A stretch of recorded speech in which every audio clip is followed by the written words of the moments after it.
Hi, everyone, and welcome to another episode of the SIMHA monthly Zoom series.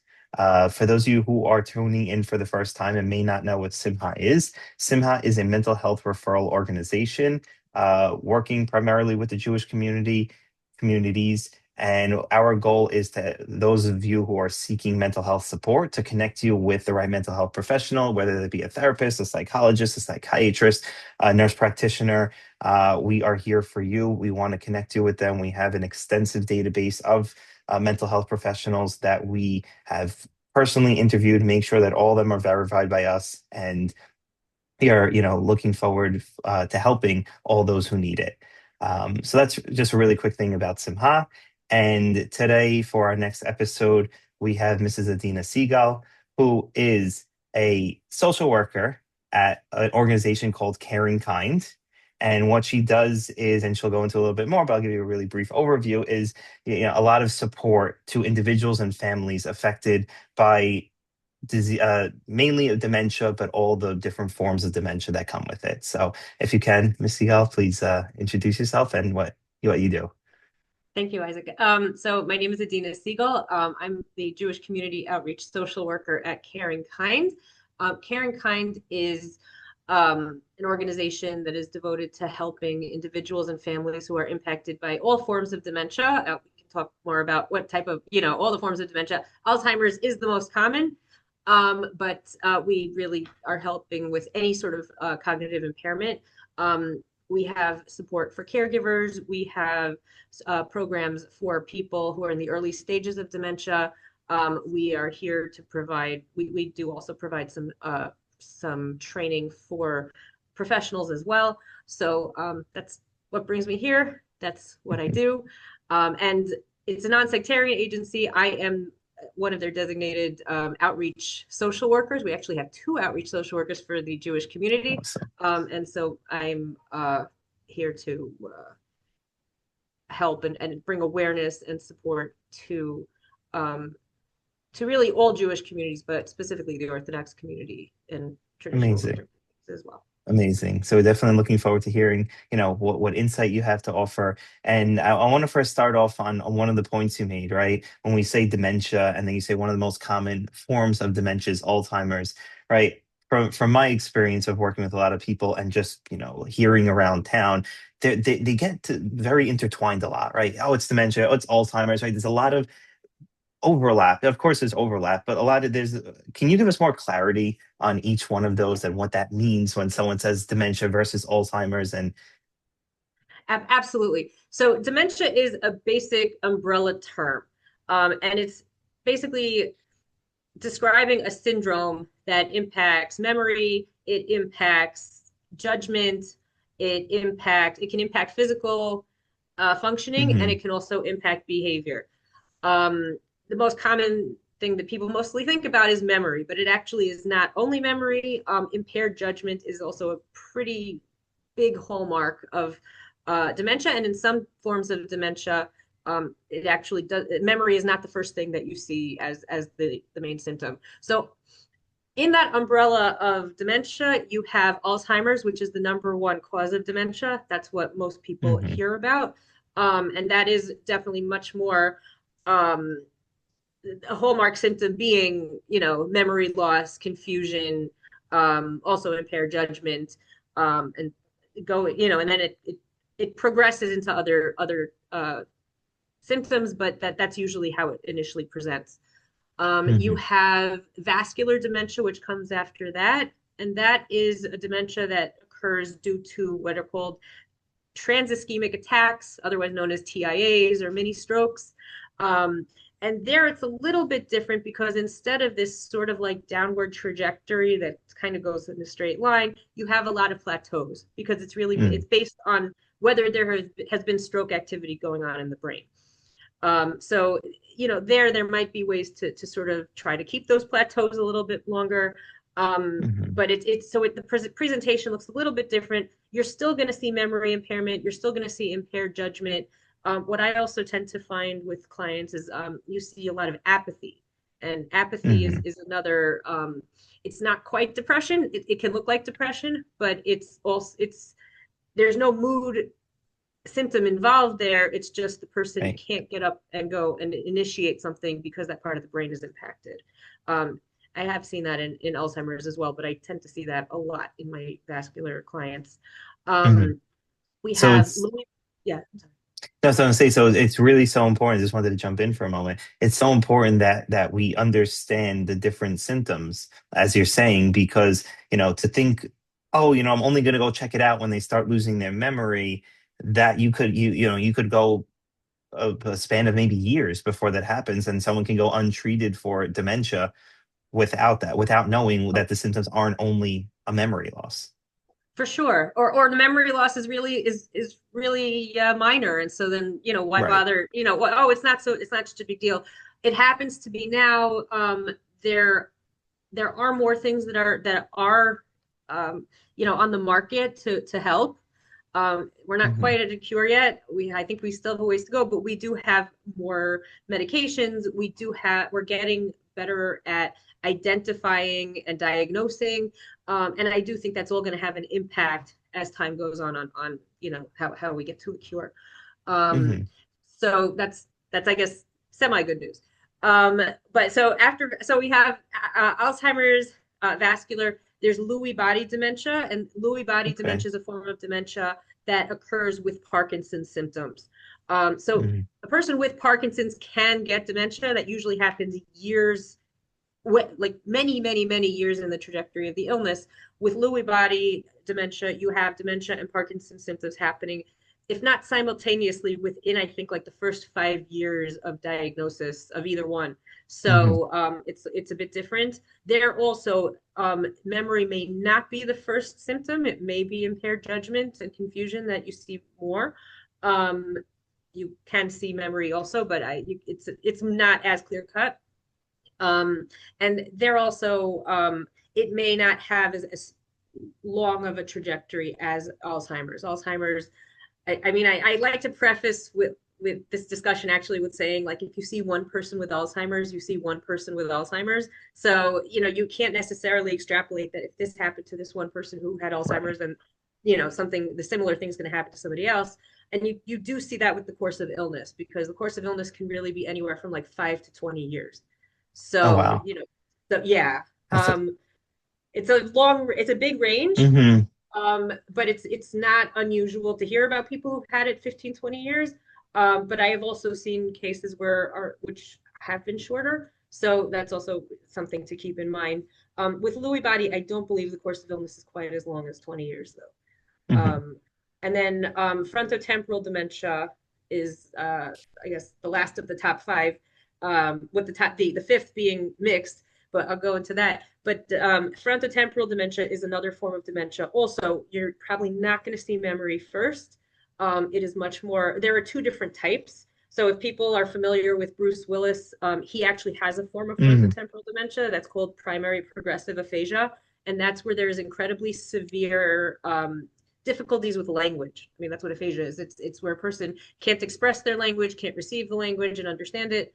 Um, it does eventually, you know, progress to having memory symptoms and other classic symptoms, but its main presentation at first is really severe difficulties with language. And then there's the behavioral variant of frontotemporal dementia, and that also is where you're not necessarily going to see somebody with um, symptoms around memory. You're going to see really crazy behavior changes. A person who's behaving more immaturely, they may get Hmm. involved with the law. They may and this is somebody who, for 50 years has never had any problems.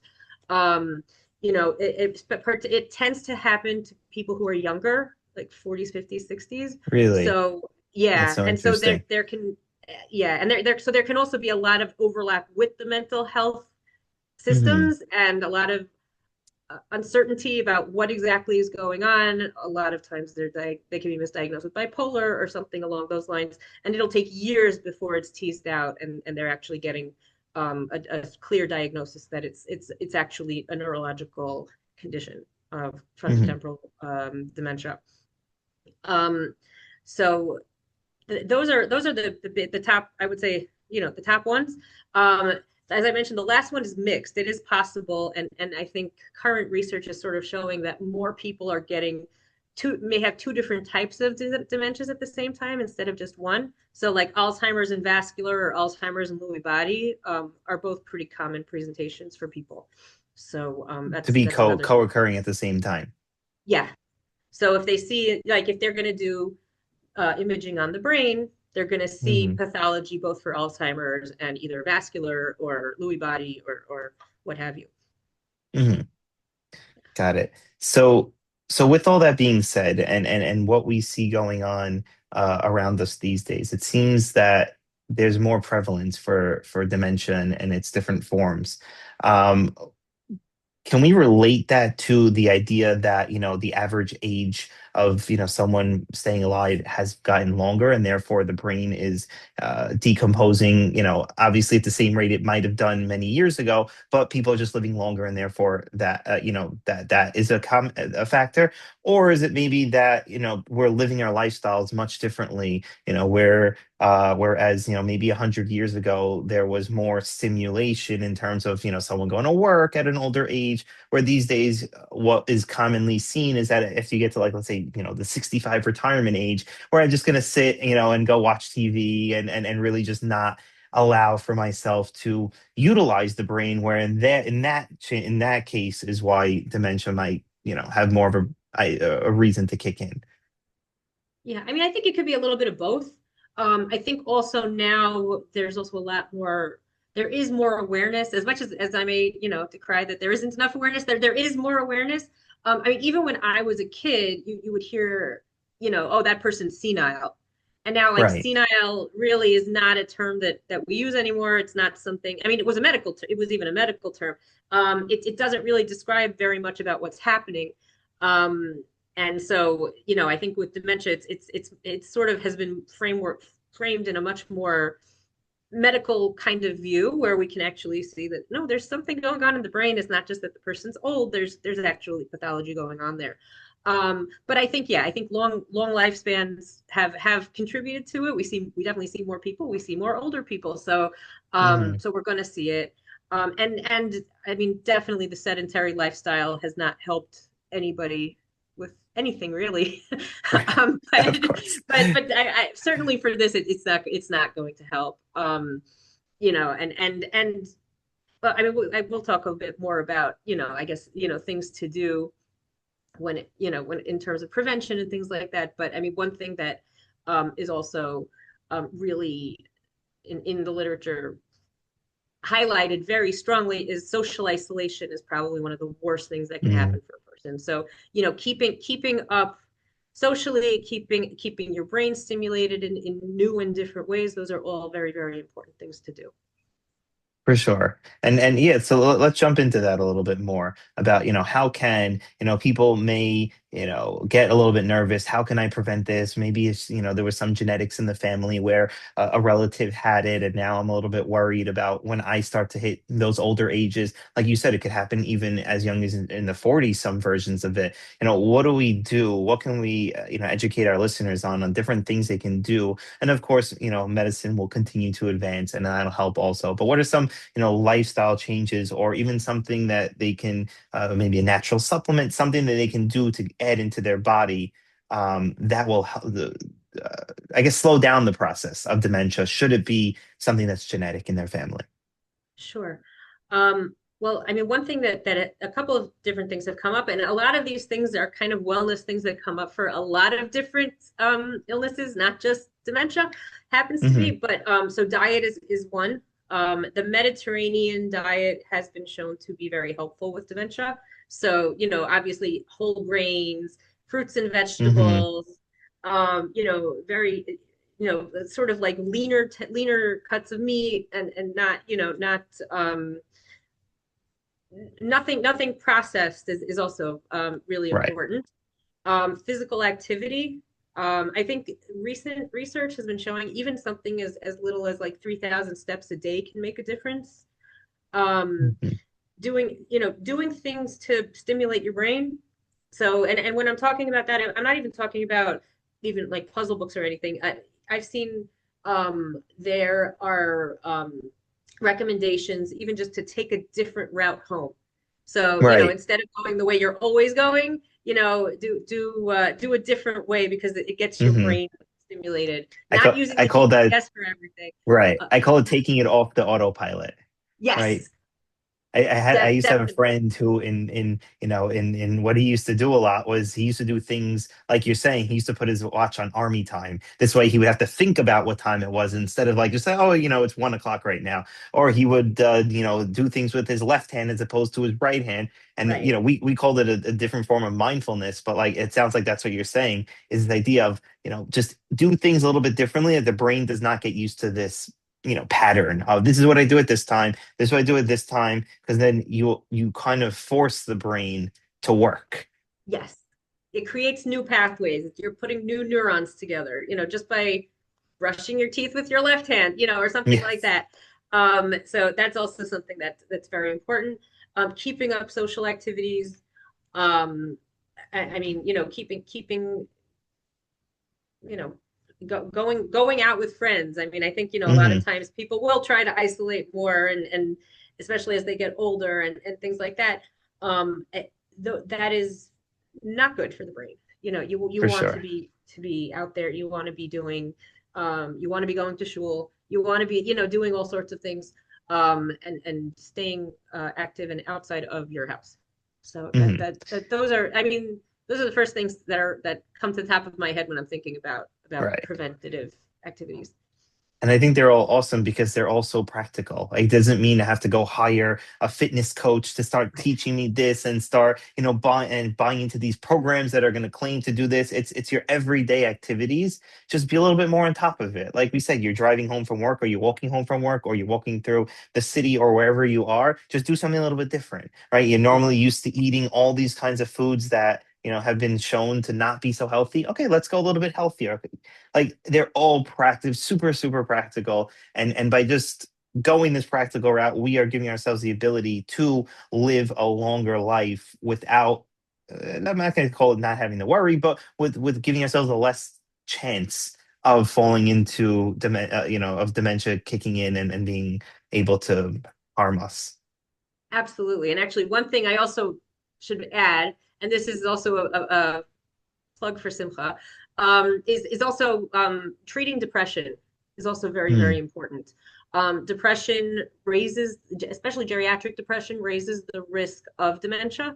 And it actually can look like dementia because memory loss can happen with older depression. And right. so being able to treat depression is a very important thing. And so I would also say, making sure that mental health is attended to is also a very important preventative task For to do. sure. For sure, for sure. So I want to jump into, and I didn't mention this before, but like sort of like a three-segment part where the first segment, which we just did, was more about the education about dementia and its different forms, and what it looks like and what we can do. The second part being more on, a quick two questions on what people with dementia might be going through and how they might be feeling, and then to sort of end it off with a few questions on caregivers, right? People who are trying who help those, whether it be a parent, a spouse, someone, a relative who they're helping on maybe a constant daily, hourly, minutely basis. We want to give them a few tips and tools to end off of this to really help them to make sure that they're able to take care of the person that they're taking care of and at the same time take care of themselves. So that'll be the third segment that we'll jump into. So for the second one, I want to jump into a little bit more difficult questions. But so when a person does have dementia, right, and we see a lot of times that there's paranoia or delusional thoughts within it, and whether again you are the caregiver or a family member, and you see them and you notice these symptoms coming up, like is there a practical tool that we can use for as someone who's not the person with dementia, but someone who's talking with them or and how to help them in that moment? I think the most powerful tool that you have with dementia and probably with everybody else also is validation. Hmm. And I'm not necessarily saying, and you were mentioning about, paranoia. I'm not saying necessarily to validate, the paranoia. We don't want to do that, but you do want to validate the feelings behind that person's Yes. paranoia. So if they're scared, if they think, let's say, my aide took my wallet, which is a very common one, Hmm. you're not necessarily going to say, yeah, that's an awful aide. Let's get rid of her. I mean, unless you really Right. feel that way. But you'll say, oh my gosh, that's really upsetting. Like you can't find your wallet. Let's see. Let me see if I can help you before we start going over there to that. Let's see if I can help. Why don't you come and we can try to retrace your steps. And so you're going to try to take that person with you. Um, Being able to get them involved in an action can also sort of break some of those paranoid loops. Hmm. Um, so, And will allow for them to sort of trigger those memories, like, oh, now that we're walking, I sort of remember that, I left my wallet in the top drawer. Will that happen? Can that um, happen? it Or might it's a little, not. it might not, but It might right. not, but you're getting them into more of an active loop where, Got it. we're working on this. We're gonna take control over something that feels out of control right now. It'll also get them to Hmm. stop, maybe browbeating the aide or being angry in all that negative space and trying to For to sure. to do something more constructive. And Hmm. then the other thing you want to do, let's say you can't find the wallet. Another thing with having them come, and looking, joining with you to help look for the wallet is that you can also redirect them. So, even Hmm. with validation, you really kind of want to validate and try to redirect on something else. So maybe, Right. oh, look, here's a photo album of your grandchildren's baby pictures. Maybe we should look at that for a minute, and then Hmm. and then trying to get them involved in something different. That's generally the way to handle that sort of those sort of paranoid thoughts and delusions. I think things can get kind of more complicated and messier than that, but in general, that's kind of the best practice. Hmm. I would say if you're seeing it a lot, if it's getting really intense or hard to manage, obviously talking to a doctor, neurologist to see about medication is um, a good thing to do. Hmm. But that's in general, like that's kind of like the gold standard of practice for how to handle that. I mean, one thing, and I'm sure your listeners will probably know this already, but like you can't really use logic to out Right. logic a person who has dementia. It's that those thoughts are just too strong, and there's no way to really reason yourself out of it. So it's really Hmm. about trying to tackle the feelings behind it and moving forward from there, and then trying to get them onto something else. Right, right. That's so important, and I like the part you brought up in the beginning about validation, because I think there's like in my own personal thoughts, there's a big misconception about what validation is, like you mentioned, and people just think it's like, yeah, you're right, everything you're saying is right, when it's not, right? And that's why I want to highlight it, because validation is not just telling the person whatever you're thinking is 100% right.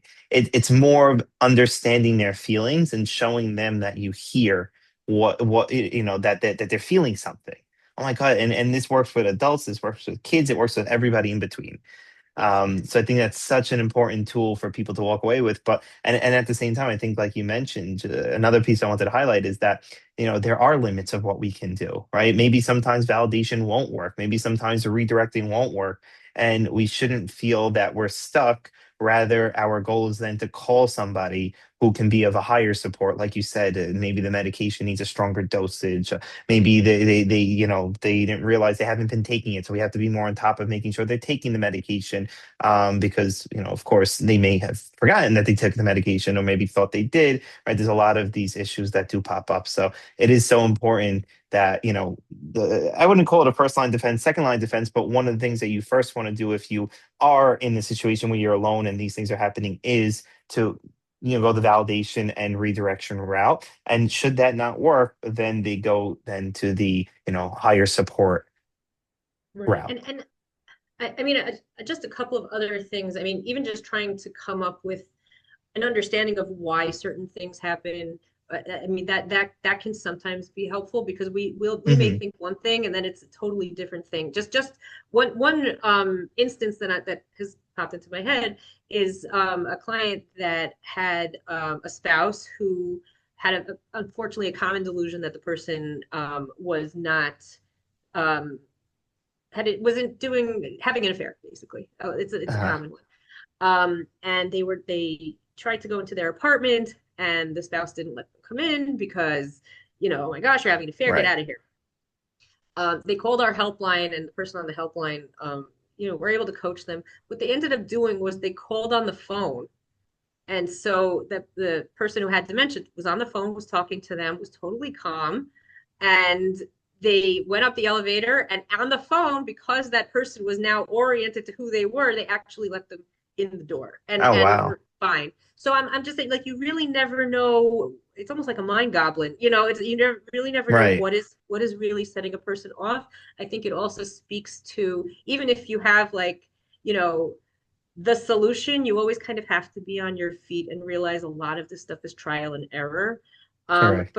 But keeping in mind, like, it's a lot of these things aren't they're not necessarily linear and making sense, and it may just take a lot of different um, ideas.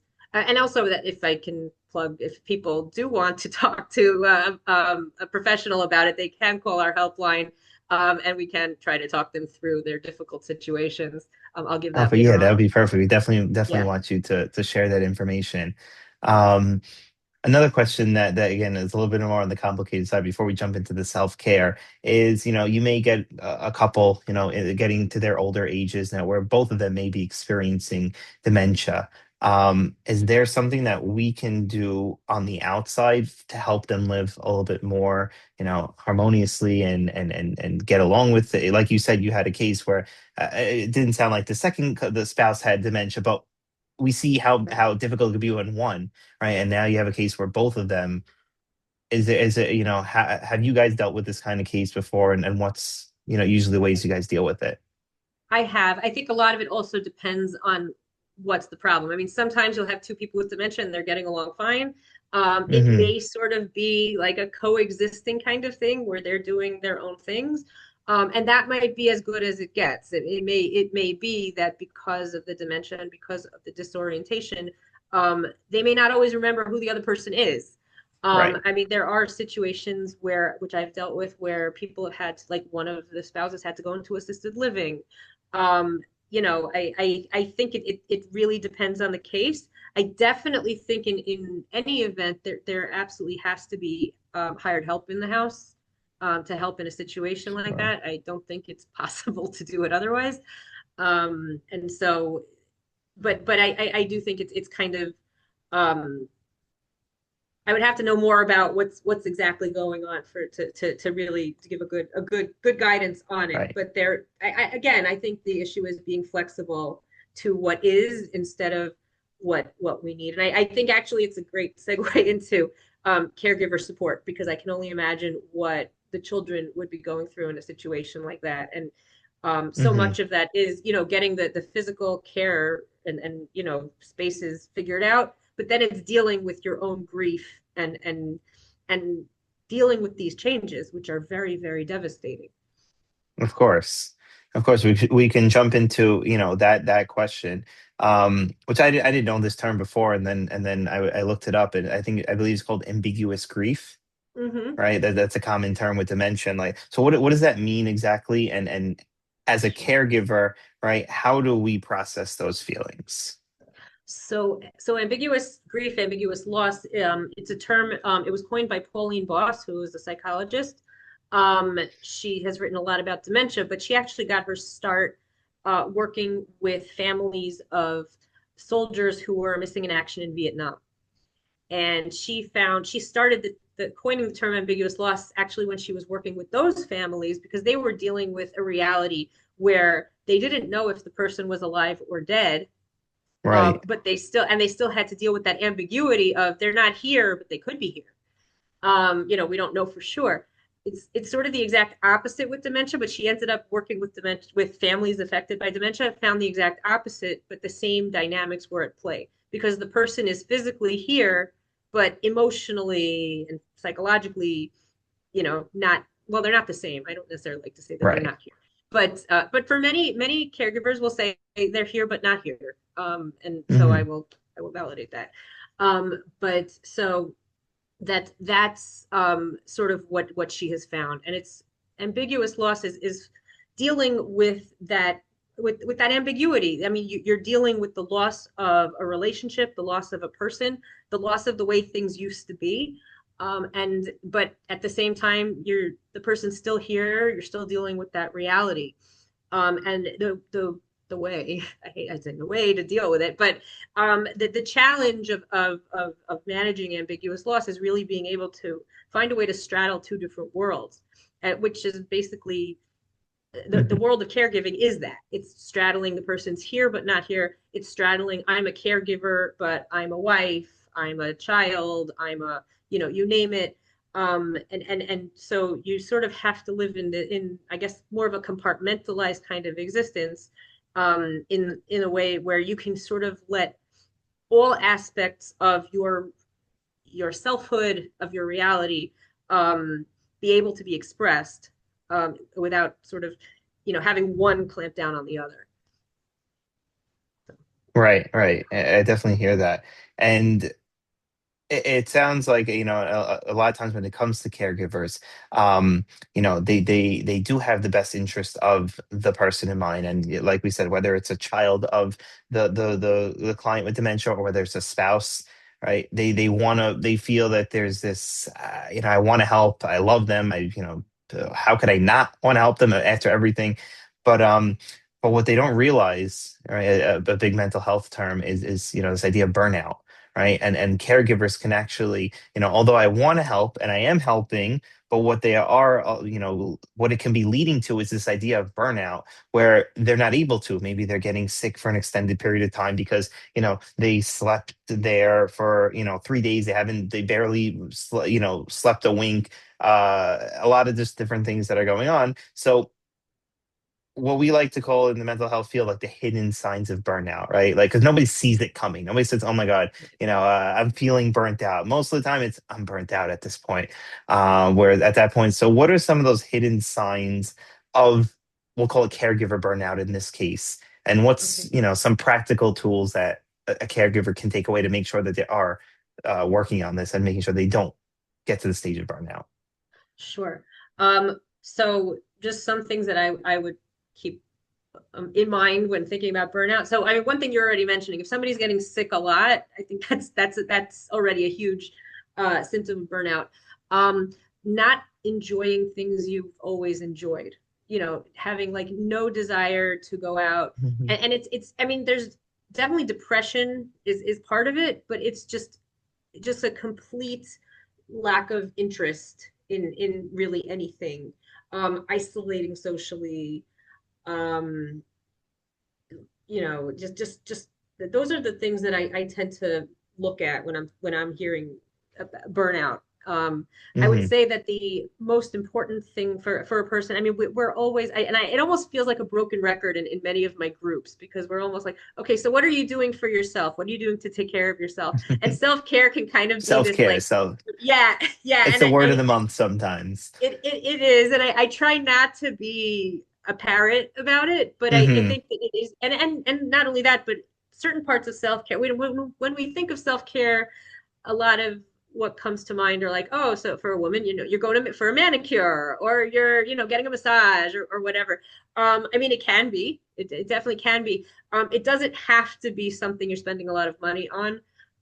It's something for your own betterment, your own mental health. Right. You're just, I mean, it could be going to shul, it could be taking a walk, it could be, I know people who think self-care is going shopping, but like grocery shopping, like, oh yeah, Right. I'm going to Trader Joe's, that's my self-care. So I've heard that. But so I mean, it's kind of personal, but it has to be taking some time for yourself to do something that you enjoyed, but that's also for your betterment. That's Right. um that still gives you that, part of you to express and to take care and Hmm. to nurture. So Right. that's And I think it's an important point, and you can tell me if you agree or disagree with this. But I think it's so important that the caregiver, right, when they do take care of themselves, that they sort of they do it outside of where the person they're taking care of is. Meaning, the let's say the spouse who has dementia, it has fallen asleep. Okay, so now I'm going to go into the other room and I'm just going to scroll my phone, right? Like it's got to be a little bit more complex than that. It means leaving the house. It means, getting someone to be in the house while, they're sleeping so that you can go out, right? If we think we're going to get these shortcuts to self-care, okay, they're sleeping for 20 minutes. Okay, now's my time to just meditate for 5 minutes, which is great, but it's not as effective as getting out of the house, getting away from the person, which is another topic of the guilt and all that. But getting away from this person and really using the time for you and trusting that whoever you have set to take care of them for those, whether it's a 20 minutes, a half hour, an hour, or a half a day, that you trust them. yeah, no, 100%. And I think it also another thing I would really buckle down on in terms of emphasizing that people really do need to get more care. It can't just be on a person. I see this with a lot of spouses, especially in our community. Um, you know, you don't want somebody in the house. You can do it anyway. You can do it. All they're going to do is sit on their phone anyway. All these Right. excuses. But I think just having the knowledge that somebody is on and is there so you can go out um, increases whatever it is you're doing for self-care because you're not going to have that same rush that you're going to have if it's like, okay, I only have 20 minutes because, you know, he's Right. sleeping and I don't have to worry about him. And you also don't know if he's going to stay asleep, but that's another story. Correct. But I, Yeah. I, I really say, I mean, I know that, I mean, I can't say solutions are perfect, but really getting help, a home health aide, home attendant, whatever you want to call it, is really, really important in helping the caregiver, even more than Hmm. helping the person with dementia. So Right. that's what I would emphasize too. And it's easier. Again, I would say this from my perspective. It's probably much easier to do that from like a child to parent perspective, right? But when you have a spouse who's, I don't necessarily want someone else in the house, or how can we convince them that, how important this is? Set those parameters that, like, no, let's say it was the father who had it, and it's speaking like, mom, yeah, this has to happen because you need to take care of yourself, and we see that you're getting, like you said, the symptoms of burnout. Is that what we do? Is that what we do? We go up to them and If just have that conversation of however difficult it is, but you know you need this, he needs Yeah, this. I mean, I would say so. It's a little bit easier when you don't have a spouse because a lot of times I'll tell like children, like, you can frame it as your parent is doing this as a gift to you. It's for your peace of mind. You could try Right. doing that with like a well parent. It may not work as well, although it might. I mean, if you're worrying about both your parents, you might be able to appeal to the parent who is the most Right. burning out and saying, I'm worried about both of you, and if you could just do this for me, it would really um, give me a lot of peace of mind, and I could sleep better at night. And you can lay it on thick. Hmm. I oftentimes I think parents will do things for their child. They don't want their child to suffer. Right. So trying to frame it that way, I think is can be helpful for many parents. I wouldn't say all, but for many. Right, right. It's more of, like you said, like a case by case basis, and our goal is to understand who we're dealing with, and how to approach it in that way. But a lot of practical, skills and tools to really help the caregiver. And if we happen to be the caregiver, we can follow that too, and also be able to ask for help, which I don't know if we touched upon so in depth, but I think it's so Mhm. important. And if you can talk to that a little bit about, reaching out for help as the caregiver. Let's go from a spousal perspective. We can start with that, and, like, how important it is to be able to designate tasks to other people, and get that support. Yes. I mean, yes. What I would also say in terms of, certainly from a family perspective, is to reframe what caregiving means. Because I think a lot of people think caregiving means I'm with that person 24/7 in that space, managing everything. It doesn't necessarily have to mean that. And I have families where you'll have people who will live out of state, who will live in Israel, who will live wherever. But maybe they can do some of the financial logistics on the computer so that they can deal with the bill paying, or they can Hmm. deal with calling up the doctors and trying to get medical results or making appointments or things like that. That is all part of caregiving. Those are all things that are really, really annoying. And if they can do that, it frees up the on the ground caregivers to do, the more Right. on the ground practical care. And so actually, I mean, in my book, it is a person who is doing that is caregiving, even if they're doing it from a long distance. And I think if framing it that way can be very helpful for families, because you also often will have like, oh well, I'm the only one caregiving and nobody else is doing Hmm. anything. It might be true. It may also be that a person is helping you. They're just not doing that, Right. the Right. They're heavy taking lifting. care of other everyday activities or things that may not be every day. I think Right. that's a great. I never really thought of it like that. I like that point because I think many people think, like you said, if they're on the ground, then they're the caregiver. And although someone else may not be present at the moment, oh, well, they don't really care. But no, they do care. It's just they're caring in the way that they can offer, it sounds Yeah. like. Yeah. Okay, awesome. Um, And lastly, one of the questions that we practice, as mental health practitioners is, having your personal identity, right? And in terms of myself and my therapist perspective, identity, right? Where I come into the office that I'm a therapist, and then I leave the office and I am back to being my personal self. And caregivers, it could get blurred a little bit more because, like you said, they're on the ground a lot. They're taking care of their phone calls. They're talking to doctors, right? And we touched upon this a little bit before with burnout and taking care of ourselves.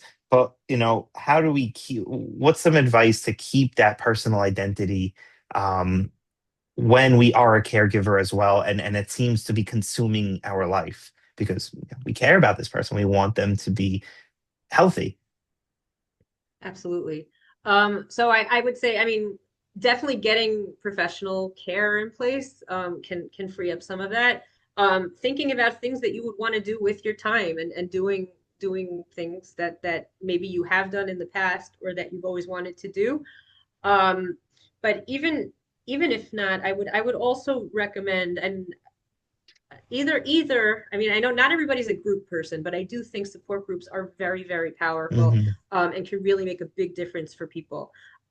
It happens to be, if I can shamelessly plug, we are at Care and Kind, we actually have two, actually three, support groups that are specific to Orthodox Jewish community needs. One of which is for adult children. They're all on Zoom. I mean, we have people from all over the place who come Amazing. on. So we have for adult children who are taking care of a parent. We have for Orthodox spouses of people who have early onset dementia. These are women who have spouses who have been diagnosed in their 40s and 50s. Um, Hmm. and and there is a need. And if anybody's watching this and knows people, please, we are a resource. And then we will be starting a spousal group, a general spousal group for more of the general dementia population, um, that will be starting up in January, for Amazing. spouses. But I think if you are open to sharing in a group, it is a very, very powerful experience. And I think just hearing that you're not alone, people are going through Hmm. very similar things and feeling very similar things. And I think for many people, just hearing like, oh my gosh, I'm not crazy. I'm not alone in this is such an important thing. If you're not a group person, I would say go to see a therapist. But I think for specifically for dementia related things, I think a support group is actually a little bit stronger Hmm. because of the dementia specific stuff. Right, right, and that's a little SIMHA plug as well, where if somebody is struggling and feeling whether it's burnout, whether it may be their own depression, maybe it may be anxiety about the whole situation, then that's what SIMHA is here to do. We're here to help you connect with the right people.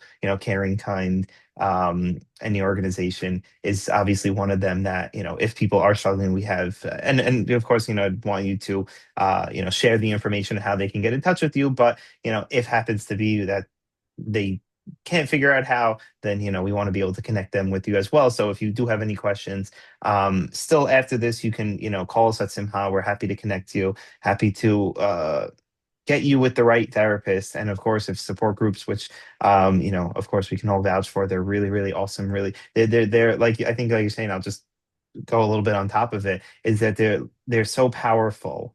Just to, as great as we therapists are, there's so much you can get from another person who, like you said, is going through the same or a very similar situation.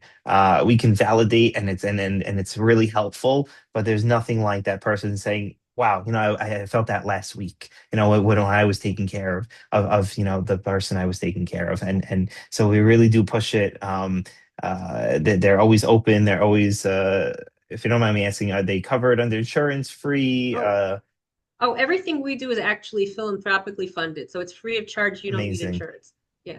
Amazing. We did same thing at Simha. Everything we do at Simha is all through donations, and our services until you get to that therapist are free. But we do offer a lot of insurance-based options and private pay options for those who are able to and are looking for different kind of care. But we offer all different kinds, and it's amazing to hear that there are other organizations that are able to offer free services, and definitely one that people should really be taking advantage of. So we can definitely vouch for you guys, and we hope to, if needed, send the people to you who are needing it. And you're watching this, and you do need that help, again, contact us, Simha. Our number is 718-675-3000 is the how to reach Simha to set up an appointment and ask more questions, and how do they reach Caring Kind. Sure. You can call our helpline at 646-744-2900. If you can even ask specifically for me, Adina Segal, and you'll get to me. So that would be how. Amazing, amazing. So I really thank you for everything. Do you want to give any closing remarks or anything else you'd like to say? I guess I mean, I would say that this is an important issue in our community. I think a lot of people are struggling alone and think that they are all Mhm, alone and nobody else understands. But there is help, and reach out because it really it changes everything. It changes for the person who you're taking care of. It changes for you. I get so sad when I'm out in the community. I might be at a health fair or whatever, and people will say, "Oh wow, I could have used you 20 years ago." And like mhm. we don't That's want the that. We hardest want we comment. want you to come when you need it, you know? Yeah. We're here, and I would imagine you guys are here also for the preventative as well. Like, so should someone have, questions, or they have a lot of genetic, predisposition to Alzheimer's or dementia, or any of the other forms, then they can also reach out to get more information. They can Um, yeah, they can call our helpline and we can get them in the right direction there. Okay, amazing. Yeah, I think that's so the prevention is so important, like you're saying. Nobody wants to wake up X amount of years later and be like, oh, had I only called and got more information, maybe I could have either slowed it down or prevented it or did something different to really help me. So yes, we definitely, need to advocate for that. We need to push for it. So with all that being said, again, I want to thank you so, so much. It's been really educational for myself, and I hope really educational for our, community members and whoever else is watching this. So thank you so much. Thank you.